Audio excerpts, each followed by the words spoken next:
जय हिंद साथियों, मैं ब्रिज बिहारी कुशवाहा आप सभी के बीच एक बार फिर से उपस्थित हूँ एक महत्वपूर्ण ही विषय हैप्पी रिटायरमेंट पर चर्चा करने के लिए, जो कि काफ़ी सेंसिटिव विषय है। साथियों, बुढ़ापे में पेंशन मतलब नो टेंशन। आप खुद से कुछ सवाल करिएगा, इसलिए यह सवाल करिएगा क्योंकि यह सवाल जरूरी है। सवाल नंबर 1, आपके हिसाब से एक रिटायर्ड व्यक्ति की लाइफ कैसी होनी चाहिए? सवाल नंबर 2, तो क्या आप किसी ऐसे व्यक्ति को जानते हैं जो बिना पैसे के रिटायर हुआ हो और उसे काम न करना पड़ता हो? साथियों, सवाल नंबर 3 है कि क्या किसी व्यक्ति को अपने बच्चों से पैसे मांगने चाहिए और क्या बुढ़ापे में हमारी अपनी इनकम होनी चाहिए? इस बदलते हुए परिवेश में आप दुनिया में सबके लिए पैसे देते हैं, बच्चों की किस्त देते हैं, गाड़ी की ईएमआई, मोबाइल की ईएमआई देते हैं, सबकी दवाई देते हैं और कपड़ा लत्ता न जाने क्या क्या करते हैं। मतलब सबके लिए सब करते हैं, अपने लिए क्या? तो साथियों, विचार करिए और अपने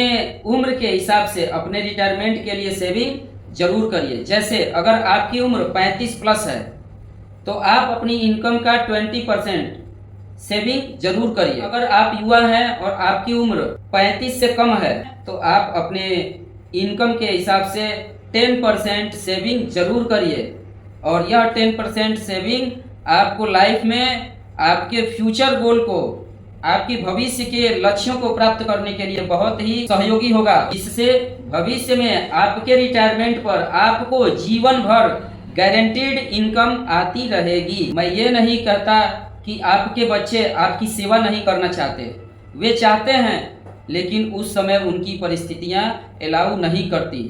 जिस समय आप रिटायर होते हैं, आपकी एज 60 से 80 के बीच होती है, उस समय आपके बच्चों की एज 25 से यानी 25 से 40 के बीच होती है। इस उम्र में रिस्पॉन्सिबिलिटी की वजह से, अपनी जिम्मेदारियां और अपनी बिजी लाइफ स्टाइल की वजह से बच्चे भाग दौड़ में परेशान रहते हैं, अपने लाइफ को सेट करने में परेशान रहते हैं, जिसकी वजह से कहीं ना कहीं बूढ़े माँ बाप की सेवा वे नहीं कर पाते।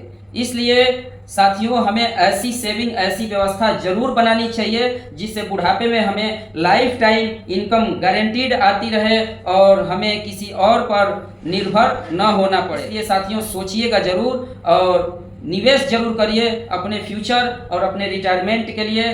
जय हिंद, जय भारत।